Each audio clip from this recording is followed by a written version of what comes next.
You're listening to the 95 podcast from the team at 95 Network, where we host conversations specifically designed to support leaders in small and mid-sized churches.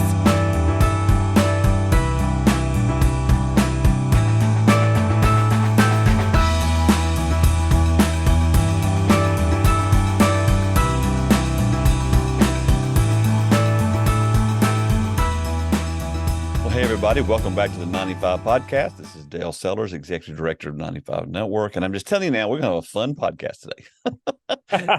Because my guest, I think it's his third time. He thinks it's his second, but I think it's his third time. But we got Dan Nichols with us. And we were just talking about how we met, because Dan's been my friend really since I started leading 95 Network. And we worked together a couple of times. And then we were with you just when the pandemic broke. Before. In February. You guys brought, it's you guys. It's 95 Network's fault that COVID hit. It may be, man. Well, who knows? But anyway, Dan has a tremendous passion for pastors, and then you're serving in a really difficult area. So take a few moments, kind of tell everybody who Dan is and where you're serving for those who may not remember, and then we'll kind of dive into today's topic. Yeah, no, thanks for having me back on. Man, I'm a follower of Jesus, first and foremost. I'm married to my best friend, Joy. We've been married for 10 years, and we've got an 8-year-old named Landon. He survived 3 open heart surgeries. Amazing story there. And then we've got a 4-year-old named Declan, who's a Tasmanian devil. He's awesome. And then I started out in ministry in church planting. Went to inner city Wilkes-Barre, Pennsylvania with a great team and planted a church called Restored Church. Turned that over to my best friend, Tim. They're rocking and rolling, just celebrated their 10th anniversary. God's doing great things there. Then God led me to launch Northeast Collaborative. It's a regional church network that empowers pastors to lead and launch healthy churches in the most unreached, unchurched corner of the nation. And in the middle of the pandemic, needed to transition off the road for the sake of my family. That's a whole story in and of itself. But God led us to Cortland, New York, literally the geographic center of New York State. Like if you put a pin in New York State, yeah. So like the whole state, a lot of people think like New York City.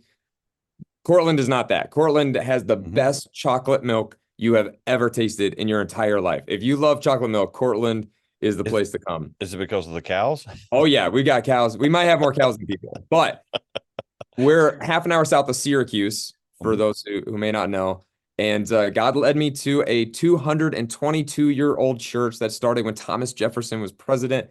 And man, we've just been kicking Satan in the face up here. Hasn't been easy, but God's doing great things. And yeah, so I've had the gamut. I mean, God's put me in leadership of small church, medium-sized church, large church, network stuff. I was a university professor for 3 semesters. Got my DMin from Clark Summit University. I don't know. What else do you want to do? A little writing? A little bit of writing. Yeah. I mean, my final project for my DMin is on encouragement. The why, what, and how of biblical encouragement, and how we can infuse courage into each other rather than suck courage out of each other. That's pretty good. That's worth the whole conversation. Actually, today may go into that a little bit. Sure. Well, whatever you want, Dale. This is you, man. Well, this is South Carolina boy. So again, when you say New York, obviously we all think New York City, but I've been there enough now to know, man, I've been to the western part and the middle part of the state. It's gorgeous. It's just beautiful up there. But over on the west side is where you get that heavy duty snow too, like Albany and all that stuff. Haven't been to Buffalo yet, but what's it like for those who have not been in the Northeast? They hear things, but what's it like pastoring in the Northeast? So one of the illustrations I'll use is cold, right? So like not only is the weather very cold, and we do get a lot of snow. Syracuse gets a ton, not as much as Buffalo, but still a ton. I grew up in the snow belt of Cleveland, Ohio, right off of Lake Erie. So I'm used to that. So that's something where culturally I totally get the snow. Don't like it so much, but I get it. But I'll say, culturally cold, right? So like there just is a whole nother relationally, right? It's more about family and decades of roots rather than new relationships. New relationships are hard. And there is a huge lack of trust, especially of religious leaders. And I know that's national, but like it's extra here in the Northeast. This area was called the Burned Out District. So from Albany all the way to Buffalo, there's a section of a Netflix documentary on this, by the way, on really? A lot of cults started in New York, in upstate New York. And there is, I mean, I'm not trying to get too whatever here, but I truly believe there is a demon or multiple demons assigned to Central New York for religious trauma and church hurt. Really? I have traveled all over this country. I've never met more people that have experienced deeper church hurt, religious trauma than the folks of Central New York. And that is an opportunity as well as a challenge. Wow. So this just crossed my mind. I've never asked this question to any of you New Yorkers or Northeasterners. With the fact that it's so cold now and it's kind of almost non-religious, was there a time in the nation, and I'm assuming there was, when there was actually a thriving, living church?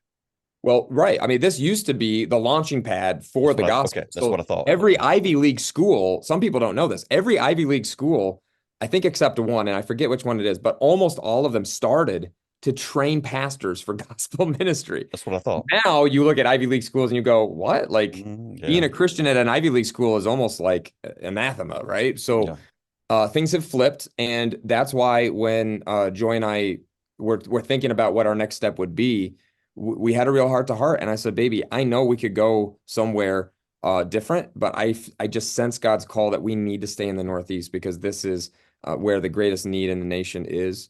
I don't feel called to international missions. I want to help those who are, but the Northeast is very, if you don't come with a missionary mindset, you're not going to make it in the Northeast. Yeah. Well, and you're not coming there, you are from there. And I always find that that's better to have someone who understands the culture, local. I mean, you're a little west of where you are, but you still understand the vibe of the people. And especially if they're already non-trusting, they're certainly not going to trust outsiders. And so that's kind of why I was wondering to get a vibe of what it's like. And this is in the United States of America.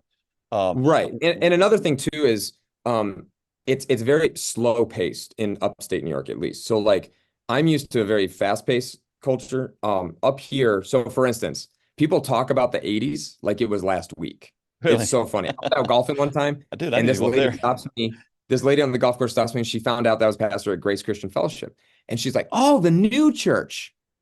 And I looked at her, I said, well, it started in 1801 when Thomas Jefferson was president.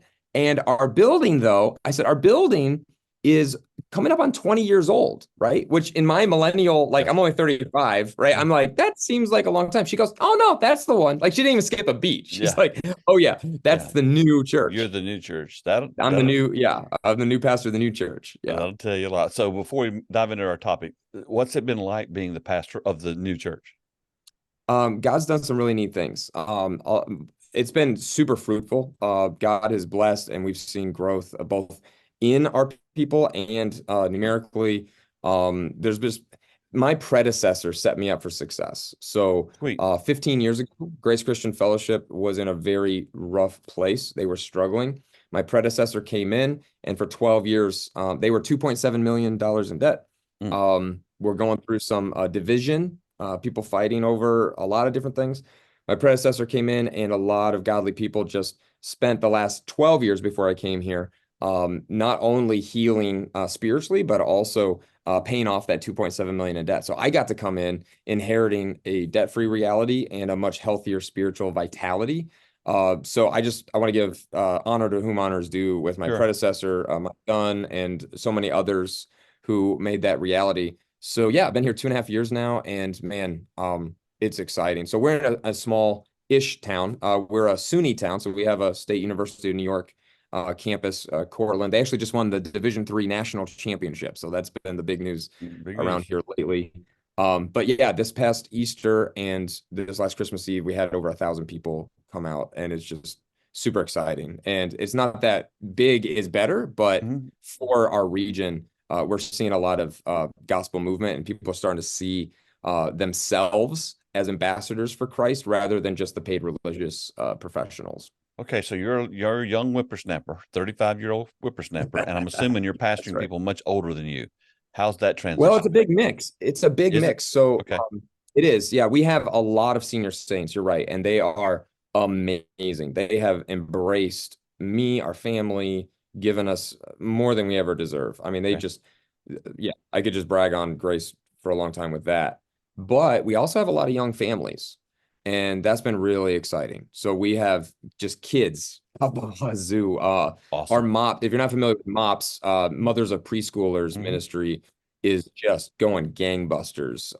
And pickleball is taken off, and pickleball is, a lot of people don't know this about pickleball. It is for the young just as much as it is for the old. Now, Dale, you don't, it looks like you don't believe me, but you gotta come try it. Dude, next time you're up. I'm in You gotta South Carolina. I try don't it. even know what pickleball is. I mean, I'm thinking of like pickles, Bro, so I it know is the fastest growing sport. yeah, I know it's a new The phenomenon, and a fastest lot of growing schools, sport in the nation. a lot of colleges are adding. I get all that. So anyway, well, I wanted to kind of get a vibe for the fact that you are a real pastor in a real situation. And so as we dive into this conversation today, you're going to have to set it up because you sent me an email a few weeks ago with this idea, and you wanted me to give you some input on it. So kind of tell everybody what the idea was. Well, yeah, I was just asking for input. And then, of course, you're like, oh, man, we got to do an episode on this. So I'm all about it. I'll give you a perfect example of this. Okay. So love Grace. Grace is a phenomenal congregation. I have no bad things to say, but people are people everywhere, right? Mhm. So Christmas Eve this year landed on a Sunday. Okay. Now, in a 222-year-old church, I'm used to starting new stuff, but now I'm learning how to lead older organizations. And so a guy walks up for me. We come out of prayer. So every Sunday we have a prayer time. I'm coming right out of there. And this guy, I mean, he loves me. He's a great guy. He goes, listen, he goes, Pastor Dan, he's like, I don't care what everyone's saying about you. I got your back, man. And I'm like, interesting. Okay. Is this before you what's were going supposed to on? go He's preach like, or well, something?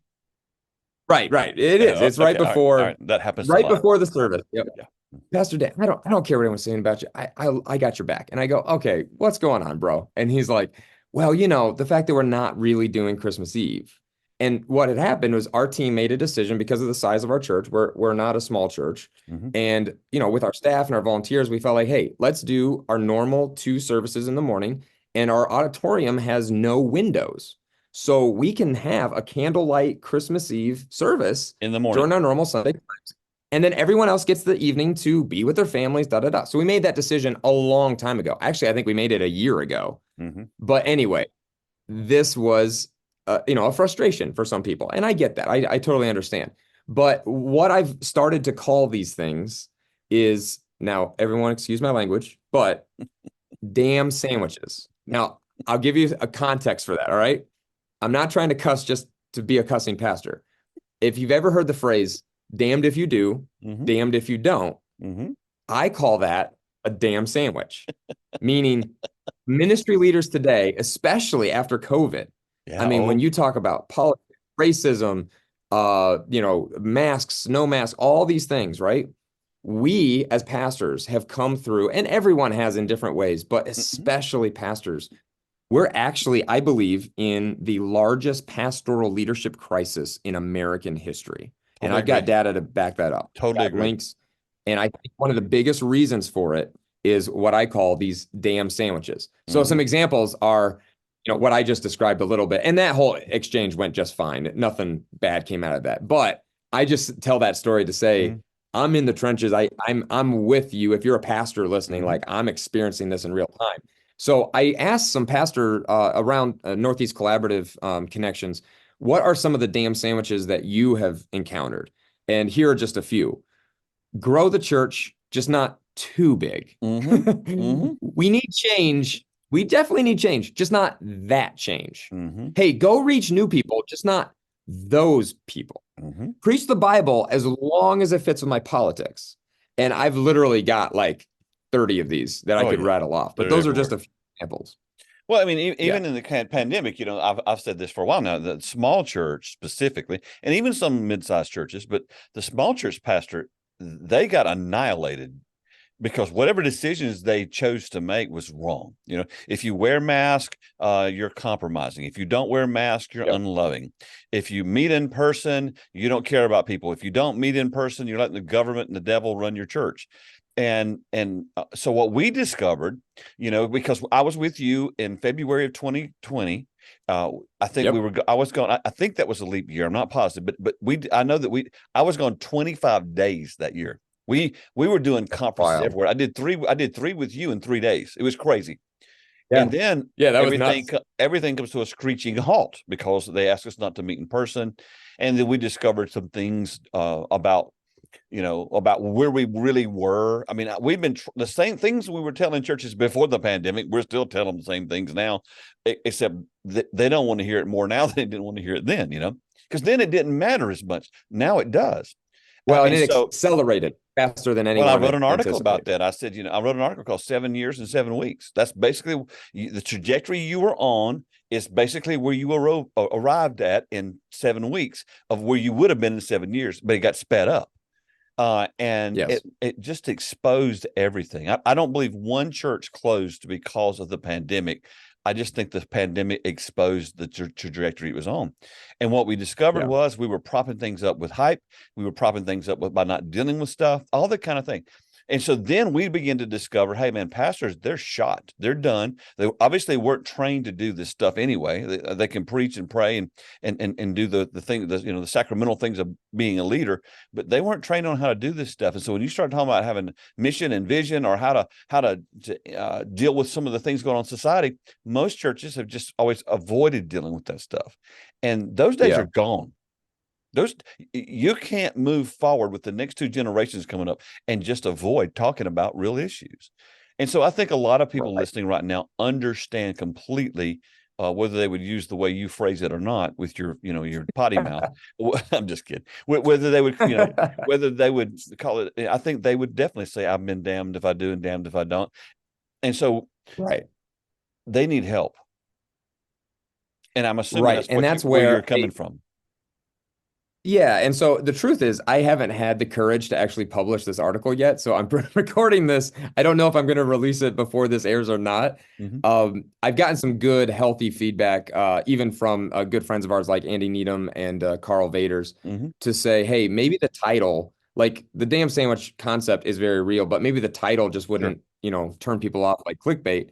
So I'm wanting to change the title to Being Pro-Pastor People, or how to be a pro-pastor person, because right now it is so real. I don't want to diminish or act like there aren't bad pastors. There are many. I mean, we're seeing abusive spirituality, abusive religious authority that is not healthy and toxic, and all of that is true. One of the best books, by the way, if you're wrestling with any of that, is When Narcissism Comes to Church by Chuck DeGroat. Phenomenal resource. So I don't want to diminish any of those realities. I have been on the receiving end of spiritual abuse several times, and it has been very, very deep and painful. I get that.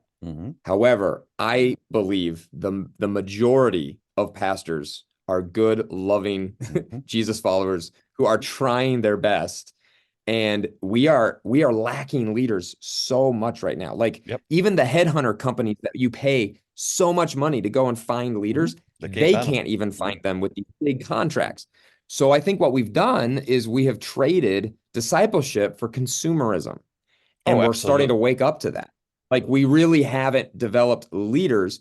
And part of the problem is the consumeristic mentality has led to so much of these damn sandwiches for pastors that have just over time chipped away at their souls. And so now you have these stats that I write in this article about of, 40%. Now that's only the ones who are willing to admit. I mean, you and I have talked anecdotally working with pastors. We think it's at least 50% of pastors have considered quitting. I think probably it's higher. More. I think it's higher. But again, for pastors, so often we can't be honest. We can't even tell anybody we want to quit. I just had a friend of mine. He gave me permission to share this. He let me know that he put me in his suicide note after he tried to commit suicide. So he called me. He said, this last week, this is a while back. He said, I tried to kill myself. I put you in my suicide note. And here's what's going on. And when I tried to speak to him about getting help, right, I was just reminded about how important this conversation is. Absolutely. Because so many people feel isolated and are hurting. And I know that's true of a lot of different groups, but I don't think many are speaking up for pastors and ministry leaders. I feel like they are constantly under the scrutiny of what I call Christian critic culture. Oh. And the discouragement is so much heavier than the encouragement. So I get an email. I typically get contact from some pastor somewhere in America every week. And so a few months ago, I got an email from a pastor. I don't know this person. I never met him. They were in the state of Indiana. This guy reaches out to me and says, "Hey man, I just want to reach out and let you know I'm not doing well. I'm hurting. My church is not doing well." And it was very discouraging what he wrote. And so I immediately wrote back and said, "Hey, would you like to jump on a call and let's just talk about, what you're going through and stuff?" And his response was this: "I'm not sure that I want to get on a call with you because then I have to admit I have a problem." Wow. And I let that sit in for a second. So I responded back. I said, "Well, okay, you can not talk to me. And then that way you can talk to the doctor or the undertaker because that's where you're headed." And he goes, "I guess I'll reach out to you." So we get into a conversation. And basically what happened was this guy grew up in a pastor's home. His dad was the lead pastor of this church. This guy went to school to be an athletic director. So it's a kind of a mid-sized church. He's over the Christian school. He's the athletic director. And then his father drops dead at 60 years old with a heart attack. And the church makes him the pastor. This dude has no training whatsoever at pastoring, no call to pastor, no desire to pastor. But they just figured since it was the pastor's son, he ought to be great. And he's floundering horribly. And so we were able to connect and reach out. That's just one person. But when he articulated it, I know this to be true because you've read Stalled. This is where I was. It's like we admit we're failures if we reach out for help. And so that's why I wanted to have this conversation with you today, because I think there's a lot of folks still, they endured the pandemic. They're on this side of it. And here's the cool thing that's happening, right? Or not cool. Here's an interesting dynamic. My daughter, Tiffany, works for the Unstuck group, and she just put this out this week. Last year, they connected with 500 churches. And she said it was literally down the middle. About half the churches are experiencing continuous explosive growth.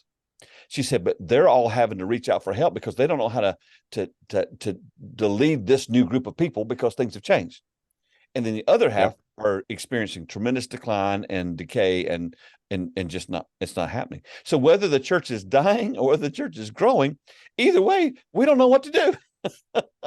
and there comes it's a lot sandwich. like economics, right? It's like I feel like a lot of what's happening with church health is like the rich get richer and the poor get poorer. That's what's happening. Right. So like if you were unhealthy, it's going to be, exacerbated. If you're on a healthy trajectory, it's going to be accelerated.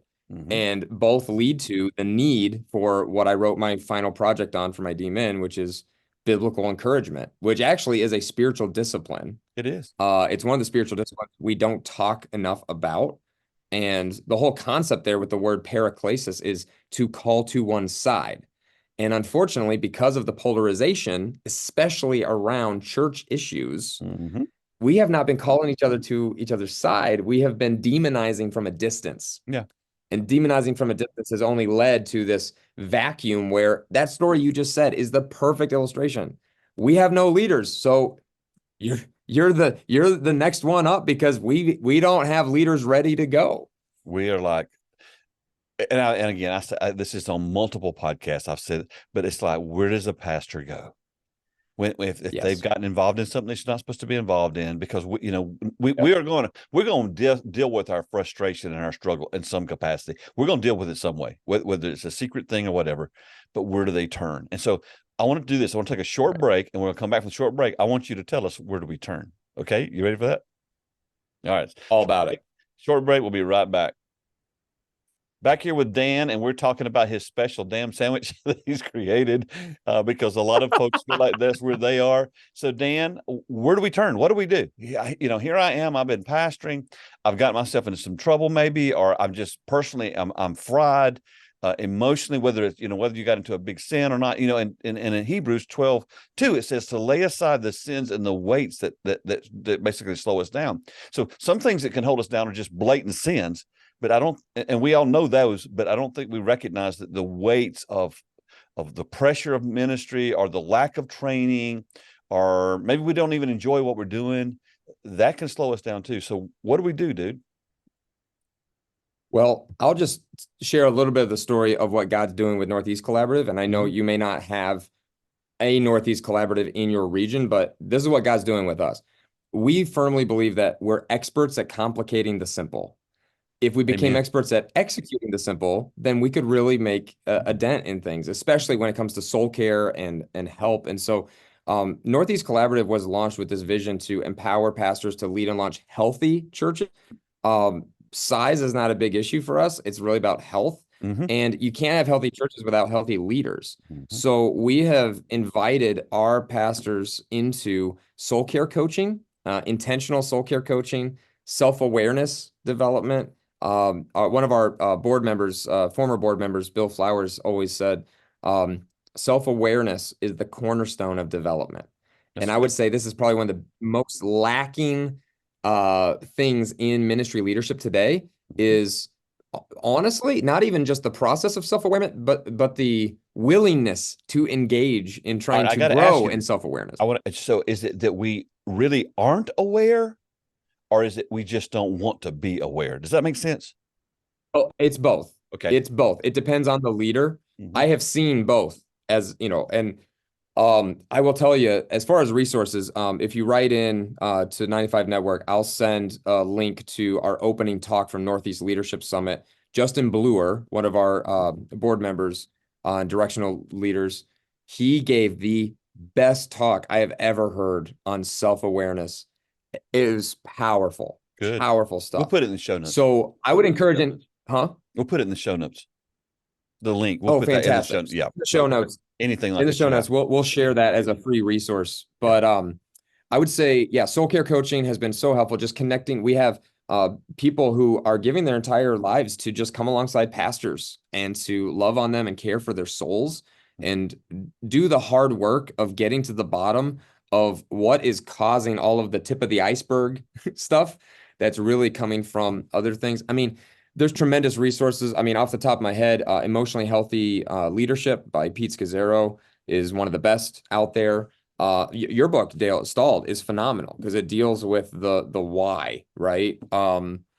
So yes, there's books, and books can only go so far. Relationships change everything. So people ask about Northeast Collaborative like it's a large hierarchy and organizational structure. And we're like, honestly, we're a bunch of leaders that have really healthy relationships. And we get some stuff done. Like we have some programs and things we do. But at the end of the day, it's much more about healthy relationships with each other, not only because we have the same theology or this or that, but really more about vision and values. Yeah. So denominations were all about theology and control.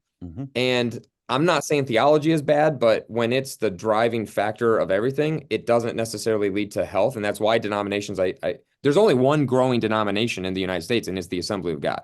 And there's lots of reasons for that. But denominationalism is filtering away. It's dying, man. Networks are the new thing because they're all about vision and values and relationships. Yep. And so that's really what NEC is. NEC is about relationships. And I would encourage you, if you're listening, to think about how you can go from thinking programmatically and, you know, a high overhead and all these things, launching large, all that stuff, to simply texting another ministry leader in your city, asking if you can grab a meal, and just getting gut level honest with them. Like, it may not go well, but at least you've taken a step in being vulnerable with each other. And so we have leaders, I'll tell you, the bridges that are being built, and again, we're not trying to be the next whatever. I always say, you know, there's lots of Geicos out there. So, you know, Converge and Stadia and Acts 29, I would see them as Geicos, like they're large, fruitful, wonderful networks. But we can be Aflac. And I think a lot of people need Aflac, right? That's exactly right. So we're just trying to be who we are and trying to connect the disconnected. And man, God's just doing some really neat stuff out of that. That's so cool. So in your article, you highlight this problem of what we've dealt with as leaders. What kind of solutions did you come up with as far as what we need to do if we have now, I'm going to say it like this, if we kind of become a prisoner of this. We're not walking in freedom. We're bound by the fact that no matter what we do, seems like it's wrong. What are the solutions you offer? Well, I actually wrote the article primarily to church folk, not ministry leaders. Okay. So, ideally, we would see our leader developed from within, but the current state of the American church is like there is still that differentiation. Unfortunately, hopefully we can flip that. But basically, I've encouraged people in the church to flip the script on how, like I said about the title, being a pro-pastor person. Right. So I said, care more about the kingdom than your own comforts. I talk a lot about this thing called comfolatry. Comfolatry is the idolatry of comfort. Yeah. And I think it's one of the worst things that's killing the American church. Directly share constructive criticism while offering helping hands. So, I love getting feedback from people who I know care about me and actually want me to succeed. Yep. And I think one of the best ways to do that is this conflict resolution technique called OIC. I learned this in college. Observation, interpretation, clarification. Here's what I'm seeing, observation. Here, interpretation is here's what it makes me think or feel. And clarification is help me understand. Can you clarify for me? I'm seeing this. It makes me think or feel this.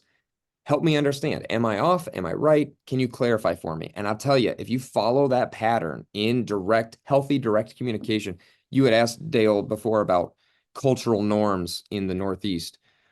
Since moving to central New York, especially, the depth and level of unhealthy, toxic, indirect communication was staggering. Just decades and decades of indirect or just non-existent. What do you mean? What do you mean indirect? So in conflict, you can either go to the source of the problem or you can exacerbate the problem by talking to everyone else who has no part of resolving the problem. They just want to gossip. Right. So gossip, slander, right? And we can put different labels on it and try to tidy it up. But really, at the end of the day, it's comfolatry. It's the idolatry of comfort because we think it's going to be way more comfortable for me to talk to everybody else who isn't part of the problem than actually talking to the person. Or I've actually found some people, frankly, they've just never learned how to have healthy, direct conflict resolution, either in their home or in their job. I think that's the majority of the people in America. Right. Healthy conflict resolution doesn't sound like something that's possible. Well, right. And it is possible. And there's a lot of great trainings out there. Crucial Conversations is phenomenal. We've partnered with Eaglebrook before at a Northeast Leadership Summit. They just did a fantastic thing on that. The Peacemaker by Ken Sande, his ministry is phenomenal. But this simple tool, OIC, has changed my life. When I learned it in college and I started practicing it in every relationship, I'm not saying every conversation was like utopian. No. But I'll tell you, it has helped in my marriage. It's helped in my pastoral leadership. It's helped everywhere. Observation, interpretation, clarification. Here's what I'm seeing. Here's what it makes me think or feel. And then help me understand. Can you clarify for me? Well, we can go like 2,000 years and see where this was implemented because, I tell everyone, we have this book called the Bible, and a fellow in it named Jesus started this thing called the church. And in Ephesians 4, he told us exactly how to do it. I'm going to give you, and I'm going to give you these verses in verses 11, 12. I'm going to give you these gifts: apostles, prophets, evangelists, pastors, teachers. And here's what they're going to do. They're going to equip saints to do ministry. Then the next four verses, 13, 14, 15, and 16, tell you what it's going to look like. And I believe it's verse 15 that says, and we speak the truth in love. Yep. I've been saying for years, I've never seen that. Because I've seen people who speak truth, I've seen people who speak in love, but at the end of the conversation, if there's division that happened, it didn't accomplish what he had hoped we would accomplish. Well, when my best friend Tim and I started in church planting, we heard this all the time. You guys are going to end up hating each other. You guys aren't going to, stay best friends. Tim's kind of a hard guy to hate, though. He is a hard guy to hate. He's just that one of those likable people. Sort of. True. He is the man. Make sure he hears this podcast. Him is the man. But I will tell you, all of the we've had so much conflict through the years, and I got to tell you, learning how to resolve that healthy, ministry isn't a marriage, but in some ministries it feels like that. Mhm. And the reason that Tim and I have been able to stay so strong in our friendship and our relationship, even though we've had conflict and disagreements, and we're both very driven leaders, right? So typically very driven leaders can't stay together, especially at the level that Tim and I are in terms of our, our passions. Mhm. I got to tell you, this healthy conflict resolution that we both were trained in college has been revolutionary, not only for our relationship with me and Tim, but in my marriage with Joy, in my pastoral leadership, in every area of life, in my parenting, in parenting my boys. It's huge. So I talk about that in the article briefly. The article isn't only about that, but I would say another thing is too, when you're interacting with a pastor or a ministry leader, there's research on this, but as far as like withdrawals and deposits, right? It's typically like 9 to 1. Like out of 10, you need 9 encouragements to make one, critical withdrawal. And typically we do the opposite. We do Absolutely. like 9 withdrawals, and every once in a while we'll share an encouragement. So that's something that I've personally tried to work on in my own life, right? In my marriage, in parenting my boys, in leading the staff team here at Grace, trying to make encouragement a daily rhythm and something that is a spiritual discipline in my relationships with others, so that when the time comes for that healthy withdrawal of some feedback or some growth areas that need to be, the truth that needs to be shared in love, that it's received, hopefully, so much better because there's been encouragement rather than constant discouragement. Are you a natural encourager? Is it a gift? Because there's a gift in Romans 12 that talks about the gift of encouragement. Is that you, or do you have to learn that? It is a gift of mine. I would say yes, that is something I have the gift of. Thought so. Something I don't have the gift of, for instance, would be evangelism. I'm passionate about it. I engage in it a lot. I mean, as a church planner, obviously, like that's the whole deal. I don't believe I have the gift at all because my friend Reese, oh my gosh. I mean, the dude just could blink at someone and they'll get saved, right? Sure. I mean, it's wild. Yeah. He has the gift, but just because people have the gift or not, J.D. Greear, I think, says this in Gaining by Losing. He's like, we don't get to wake up someday and be like, you know what? I'm not going to believe God's promises because I don't have the gift of faith. Yeah, you can't do that. Right? So spiritual disciplines are things, whether we have the gift or not, we still need to engage in it. Well, I'll say this because I'm naturally gifted as an encourager. I'm over the top with it. I encourage people I don't even know. I'm in a line at a restaurant and I'll start encouraging somebody. But what I have noticed is I don't get much encouragement. And when you're an encourager, you can be depleted and because you just don't get that much. And sometimes people look at strong leaders and go, well, they don't need it. Can I tell you that's not true? Everybody needs it. And right. I have saved, this is my dysfunction, but I have a copy of every single thank you note, special note, letter that's ever been written to me in the last 40 years. I can't throw them away because I don't get that many of them. And I'm not doing this so people start sending me notes. That's not the point. But I do think people need to recognize, especially if you're hearing this podcast and you're not in ministry, but you're thinking about someone, we don't get that much positive response. No. And Craig Rochelle actually just talked about this recently. I forget where, but he was talking about how he's noticed at Life Church that people will take him for granted. And he wasn't whining. He was just saying he goes, I've actually learned it's a weird form of encouragement when people take you for granted, because what it means is your effectiveness is to that level to where they don't feel like they need to. But to what you just said, Dale, that doesn't mean that you shouldn't. Well, sometimes they just think, well, they've got it together so much they just don't need it, and that's just never true. No. And for anybody, for anybody, whether you're a driven out there person or you're the most introverted, back pew person, either way, encouragement is something that we are called to be and do. And I'd love to, I can share the PDF of it's over 300 pages. So I don't think anyone wants to read 300 pages, but there's a lot to encouragement that Can we just lay hands on it and let it get on us? Yeah. No, it takes a lot of work. And I call it the secret weapon of Christianity. I think it's it's the secret weapon that we've been missing. And so I hope that if you're out there and you need encouragement, I hope that you're able to find people in your life who live and embody this and intentionally go to them and spend time with them.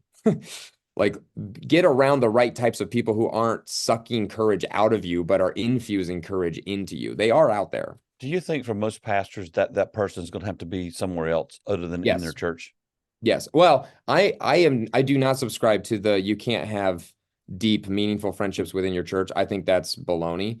I do think it's fewer though. Like it's not everybody, but I do think you can have some deep, real, like friendships within the church that can be encouraging. But yes, for most pastors, you're going to receive, I believe, the most encouragement from people who are more peers rather than, people that you are called to lead. When you think about where we are today, what excites you the most about the church in the next few years? My friend Ryan Miller, he was executive pastor at Restored for a while, and he's at another church doing a great work now. And he did great work at Restored too. He said, I shared with him kind of my view of Gen Z one time, and he did exactly what you said. He spoke the truth and loved me. He's like, Dan, that's crap, man. He's like, you need to read, I forget the name of it, but it was one of the Barna books that, was showing demonstratively how Gen Z is awakening to the gospel. They are. And I will tell you, our youth ministry here at Grace is booming.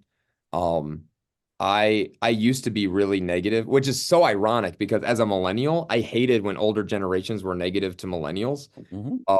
And yes, we have our own flaws and weaknesses, but now I look at Gen Z and I will say that's probably one of the biggest things I'm most excited about. Like looking at cross conference and passion movement and, not only the big things, but also just the reality that I think there's an awakening going on that Gen Z is going, you know what? Kind of like Ecclesiastes, right? Like meaningless. Everything is meaningless. There's something else out there, and they're finding that Jesus is the real deal. So I'm very excited about that. I don't have all of the, the silver bullet solutions of how we capture that and funnel that, but I think encouragement is a great start, right? I think one of the things we have to do is we've got to put them on our leadership teams. They're not going to stay in our churches as we continue to do what we've always done. It doesn't mean, they don't love Jesus. It just means that they're tired of broken systems and I don't mean to be offensive here, but a lot of us just keep doing what we've always done, and it's not connecting with people. And if we're going to reach the next generations, we've got to embrace them and let them lead and let them make mistakes because we have. Yes. So I want to commend Grace Christian Fellowship for this. I mean, not only did they allow me to come in, but when I first came, my friend Tyler Miller, I just saw some stuff in him that he didn't even see in himself. And over the last 2 years, the fanning into flame of the gifts that God has put in him is unbelievable. Like he sends me these rough drafts and I'm letting him preach. I only preach 25 to 30 times a year because I want to give room and space for new preachers and communicators. And so Tyler, oh my gosh. I mean, he'll call me and he'll be like, I'm thinking of starting out my message with this. And he'll like run down his intro. And I'm like, you've got to be kidding me. It takes pastors like a decade to have that gift. And you just instantly, he's a teacher at a high school here locally. And man, just to see him getting this vision of ministry leadership, preaching, teaching, leading, and Grace has embraced that. Like they get excited. They love it when that happens. And we have a lot of people in their 60s, 70s, 80s, and 90s. And I just got to tell you, if you're out there, you're listening and you're in the, 60s, 70s, 80s, 90s camp, please, please, please get excited about younger leaders who want to serve the Lord. And just what Dale said, man, there's nothing like it when you guys who are, advanced beyond where we have been, look over your shoulder and go, hey, I'm for you. Let's go. Somebody did that for me.